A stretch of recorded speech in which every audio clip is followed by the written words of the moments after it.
We all know the story of how the United States became the first country on Earth to develop nuclear weapons, but today, there are 10 countries that have succeeded in doing the same. Some cooperated, others worked alone, under extreme secrecy, relying on spies, sabotage, and betrayal. Each story is as intense and fascinating as the Manhattan Project, but most are never told. Today, we will follow the full timeline of how these 10 nations raced against one another to control the most dangerous technology humanity has ever created, and we will also explore the countries that came dangerously close and those that, very soon, might be added to the list. The story begins in the year 1938 in Nazi Germany. That year, German scientists discovered nuclear fission, the ability to split atoms, releasing a chain reaction of unimaginable energy. A year later, a letter from Albert Einstein would reach the President of the United States, warning of the terrifying potential to weaponize this discovery. The world was now standing at the edge of something irreversible.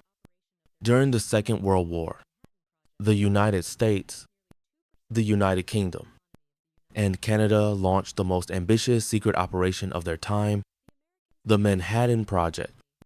It consumed nearly 2% of the entire economy of the United States, an unprecedented investment. The Americans feared that Nazi Germany might be developing similar weapons, but as it turned out, the German program would ultimately fail. Long before the Americans succeeded, Germany surrendered in May of 1945, but by July, during the Potsdam Conference with Churchill and Stalin, President Harry Truman received a secret message. The Trinity test in New Mexico had been a success. The United States now possessed the most powerful weapon ever created by mankind. Truman told Stalin that the United States had developed a new weapon of unusual destructive force, but Stalin already knew. He had spies inside the Manhattan Project, and he was furious that the Americans had beaten him to it. Then came August. The United States dropped Little Boy and Fat Man on the cities of Hiroshima and Nagasaki, forcing Japan to surrender, ending the Second World War, and beginning a new global arms race. The Soviet Union became the second country to develop nuclear weapons. As early as 1941, Soviet scientists noticed something strange. Scientists in Germany, Britain, and the United States had suddenly stopped publishing papers on nuclear physics. The Soviets quickly guessed the truth. A race was on, and they were already behind. After the bombings of Hiroshima and Nagasaki, Joseph Stalin ordered a dramatic acceleration of the Soviet nuclear program. Soviet agents had stolen valuable intelligence from the Manhattan Project, but Stalin feared that some of the information might be fake, fed by double agents. So, Soviet scientists did not rely entirely on stolen designs. They built their own research, their own infrastructure, and they used many captured German scientists to cross-check their findings. Then, in 1949, at a test site in Kazakhstan, the Soviet Union detonated RDS-1. The United States was no longer alone, and the nuclear arms race had officially begun. Next came the United Kingdom. One might assume that the Americans would help their closest wartime ally acquire the same technology, but that did not happen. In fact, the story is quite the opposite. Back in 1940, before the Manhattan Project began, the United Kingdom had already launched its own nuclear weapons initiative. It was called tube alloys. The British worked with scientists fleeing Nazi Europe from Germany, Austria, and Poland, but as the war escalated, Britain lacked the resources to continue, so they handed over their research to the Americans under an agreement called the Quebec Agreement. The deal was clear. The United States and the United Kingdom would share any future nuclear technology and never use it against each other. But in 1945, after testing and using the bombs, the United States terminated the agreement. They refused to share the final results. They kept the bomb for themselves, feeling betrayed. The United Kingdom restarted its nuclear program. Luckily, they had already done much of the foundational work, and they controlled most of the world's uranium supply. In 1952, the British successfully conducted Operation Hurricane, their first nuclear weapons test.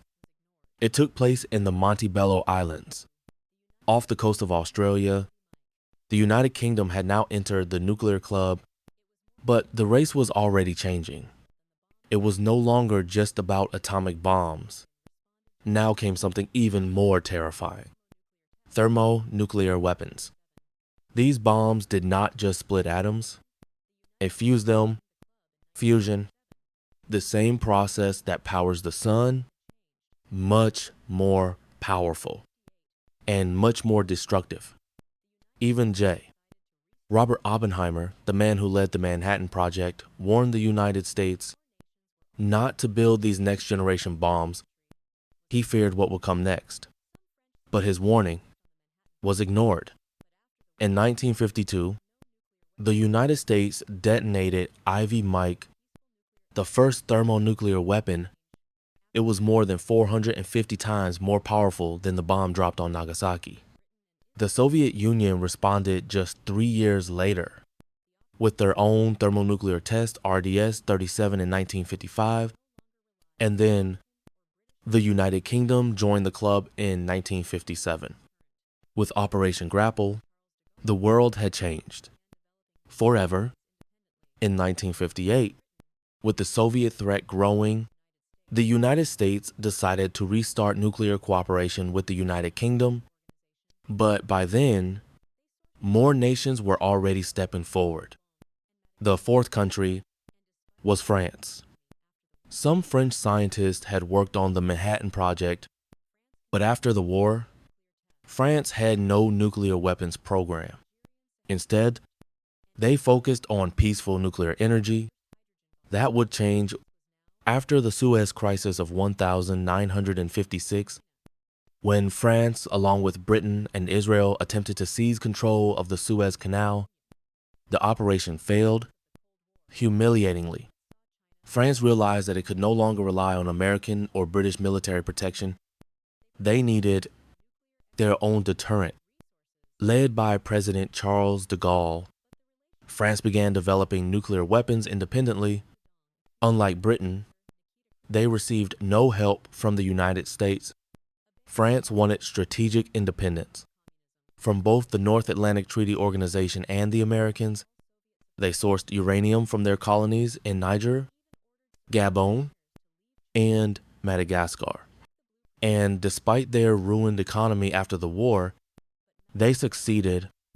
In 1960, France conducted its first nuclear test, Gerboise Bleu, in the Algerian Sahara Desert. And in 1968, they completed their first hydrogen bomb. France was now a nuclear power. The fifth country was China. At first, the Chinese Communist Party relied heavily on help from the Soviet Union. In the early years of the Cold War, the Soviets saw China as a valuable ally, a rising communist power in Asia. They provided China with nuclear expertise, resources, and technical assistance, but the relationship soon broke down. Chairman Mao Zedong accused Soviet leader Nikita Khrushchev of being too soft on the West, abandoning the true revolutionary spirit of communism. Khrushchev responded by pulling all Soviet support from the Chinese nuclear program. He even ordered Soviet engineers to leave China immediately and took the blueprints with them. China was left on its own, but Mao pressed forward, even in the midst of the Great Leap Forward, and later the Cultural Revolution. China funneled massive resources into its nuclear program. They discovered rich deposits of natural uranium within their own borders, which meant they did not need foreign imports. Despite the chaos inside the country, progress was astonishing. In 1964, China successfully detonated its first atomic bomb in a dry lake bed in the remote Lop Nur region. The test was called Project 596. But what shocked the world even more was what came next. Only 32 months later, China tested its first hydrogen bomb. No country in history has ever moved from atomic to thermonuclear weapons that quickly. It was a stunning achievement and a powerful message to both Washington and Moscow. The sixth country on the list is perhaps the most mysterious: Israel. To this day, Israel has never officially admitted to possessing nuclear weapons. They have never confirmed how many exist or when they were developed, but the evidence is overwhelming. As early as the 1950s, France had begun assisting Israel with nuclear energy programs. In the Negev desert, a secret nuclear facility was built near the town of Dimona. The Israeli government insisted the facility was only for peaceful energy research, but in 1963, United States President John F. Kennedy became deeply concerned. He demanded inspections of the Dimona site to verify it was not being used for weapons development. Israel agreed, but only to staged, limited inspections. Inspectors were kept away from certain areas, and entire underground chambers were hidden from view. By the time United States officials suspected the deception, it was too late. Prime Minister David Ben-Gurion was obsessed with nuclear weapons. He believed they were essential to ensuring Israel's survival, especially surrounded by hostile neighbors. This created major tension with the United States. But after Kennedy's assassination, his successor, President Lyndon B. Johnson, took a far less aggressive stance. By 1967, during the Six-Day War, it is believed that Israel had already completed its first nuclear weapons. The most dramatic confirmation would come nearly 2 decades later. In 1986, a former Israeli technician named Mordechai Vanunu fled the country. He leaked photographs and detailed documents to the British press, revealing the true purpose of the Dimona facility: weapons, not energy. In retaliation, Israeli intelligence agents from Mossad lured him to Rome. There, he was drugged, kidnapped, and brought back to Israel.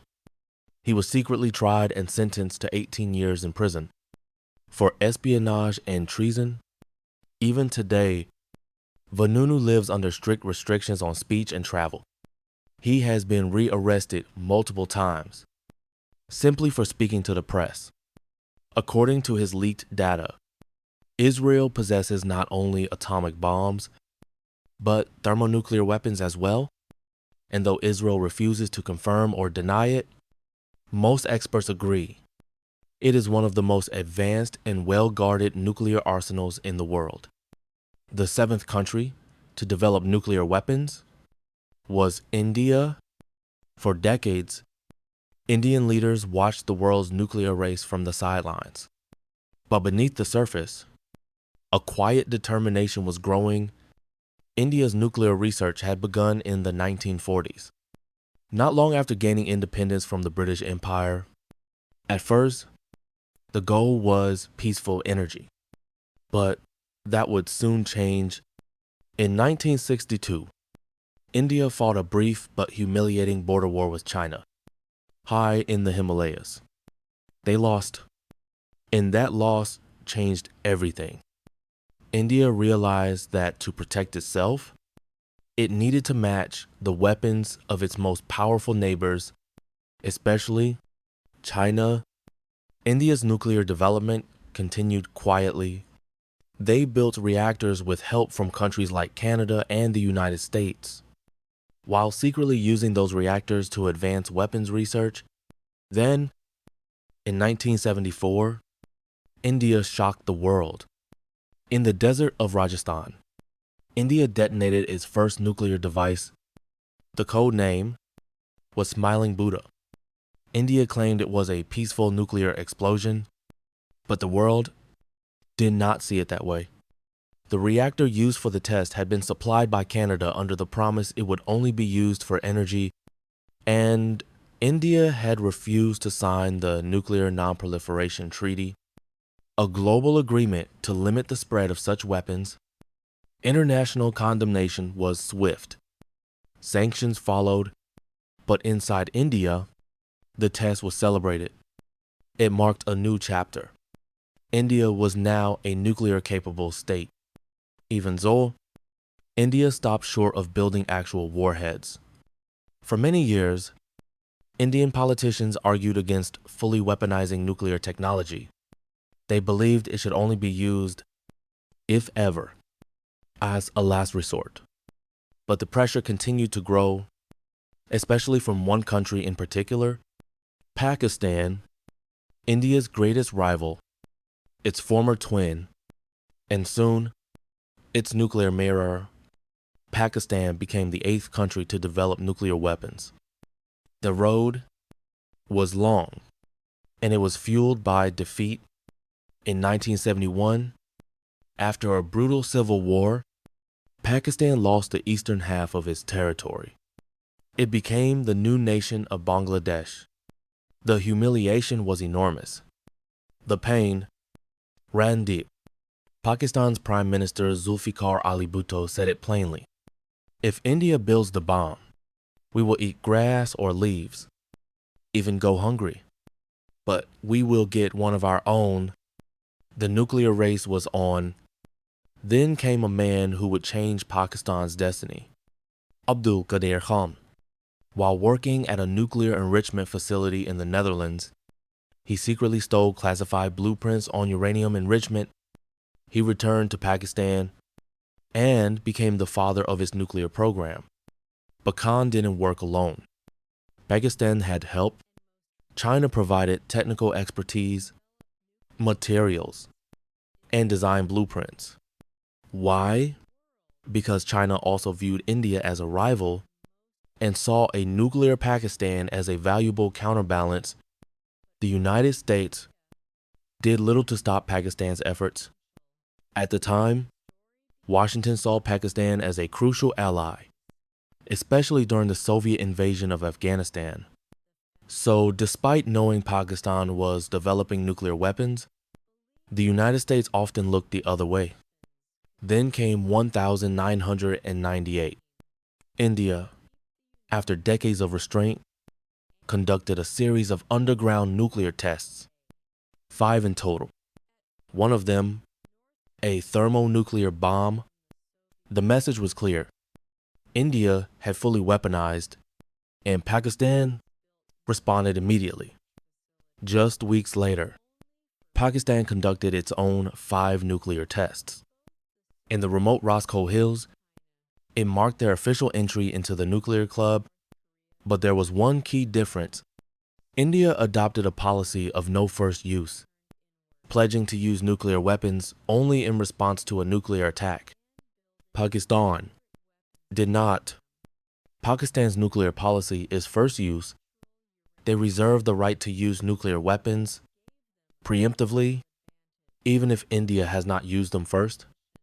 This alarms the international community, and it deeply worries India.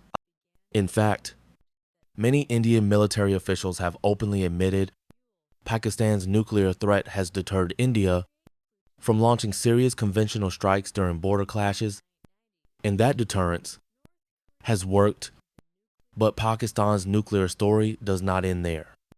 In 2004, Abdul Qadir Khan, the man who stole nuclear secrets from Europe, confessed on national television.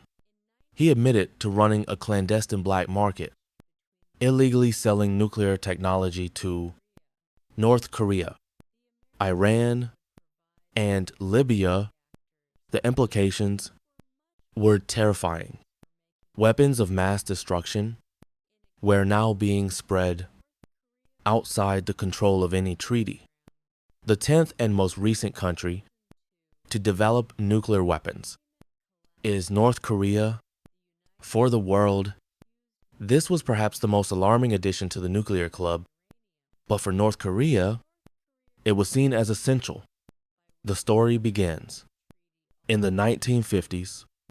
After the Korean War, the founder of North Korea, Kim Il-sung, believed that only nuclear weapons could guarantee the survival of his regime and keep the United States and South Korea at bay. At first, North Korea received help from the Soviet Union, but it was limited. The Soviets built nuclear research facilities only for peaceful energy, and both the Soviet Union and China repeatedly refused to help North Korea build weapons. So, North Korea turned inward. By the 1970s, they began building a secret weapons program, relying on their own natural uranium deposits, which gave them a critical advantage. They were self-sufficient. In the 1980s, the United States began to suspect that North Korea was using spent fuel from its reactors to create plutonium for bombs. Then in the 1990s, North Korea signed the Nuclear Non-Proliferation Treaty, but delayed international inspections. Their promises meant very little. In 1994, a deal was reached between the United States and North Korea. The Americans would provide light water reactors, which were much harder to use for making weapons. In exchange, North Korea would halt its weapons program, but by 2002, the agreement collapsed. The United States accused North Korea of secretly enriching uranium. North Korea responded by withdrawing from the treaty altogether and resuming its weapons program. They had help, not from the Soviets or the Chinese this time, but from Pakistan through Abdul Qadir Khan's secret network. North Korea gained access to uranium enrichment technology, and this made the difference. In 2005, North Korean leader Kim Jong-il declared that his country possessed nuclear weapons, and in 2006, North Korea detonated its first nuclear device. But the yield was small, only around 5 kilotons. Experts believe the test had partially failed. Then in 2009, as Kim Jong-il's health was deteriorating, North Korea detonated a second bomb far more powerful. A third followed in 2013. Then in 2016, and again in 2017, they claimed to have tested their first hydrogen bomb. The world had changed again. Now, a totalitarian regime, isolated from the world, held the power to destroy cities with a single missile. But North Korea was never alone. They were the last in a long and dangerous chain. Let us pause there and look at the bigger picture. Because even though only 10 countries have developed their own nuclear weapons, many more have come close. During the Cold War, the United States stored nuclear weapons in several allied countries: Belgium, Germany, Italy, the Netherlands, Turkey, Greece, South Korea, Japan, the Philippines, Taiwan, Canada, Puerto Rico, even Denmark's Greenland. Most of these weapons have since been removed, but some still remain today. The Soviet Union did the same. They placed nuclear weapons across their vast network of republics: Ukraine, Belarus, Lithuania, Estonia, Georgia, Armenia, Kazakhstan, Uzbekistan, Turkmenistan, and, briefly, in Cuba. After the collapse of the Soviet Union, Most of these weapons were dismantled. But in 2023, Russia once again placed nuclear warheads in Belarus, an ominous signal. To the rest of Europe, other countries came dangerously close to joining the list.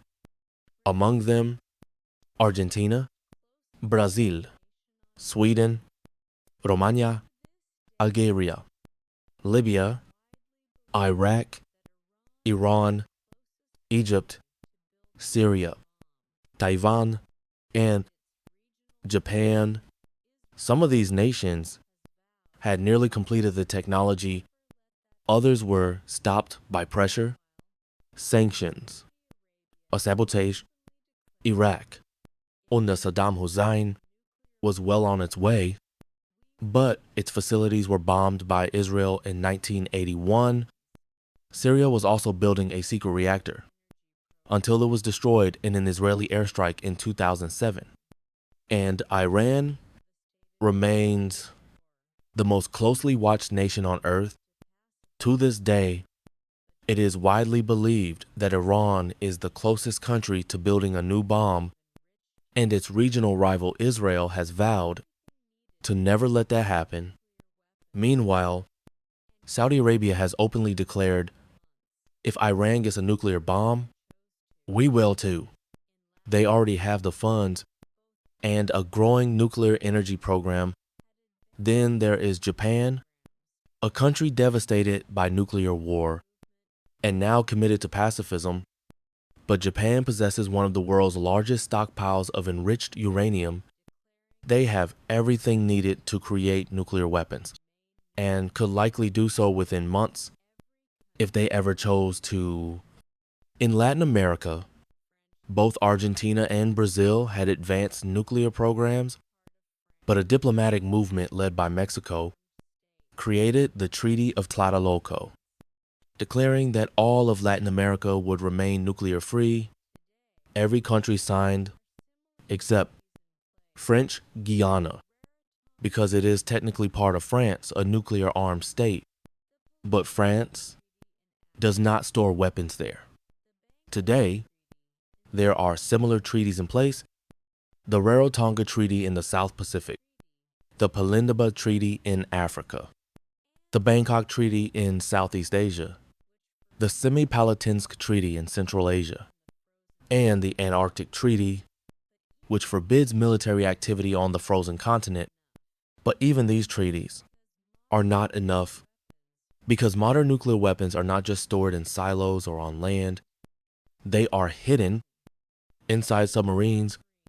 At any moment, dozens of nuclear-armed submarines are roaming beneath the oceans, silent, undetectable, and ready to strike if needed. This is called a second strike capability. Even if a country is wiped out in a surprise attack, its submarines can still retaliate, and that is what makes nuclear deterrence so terrifying.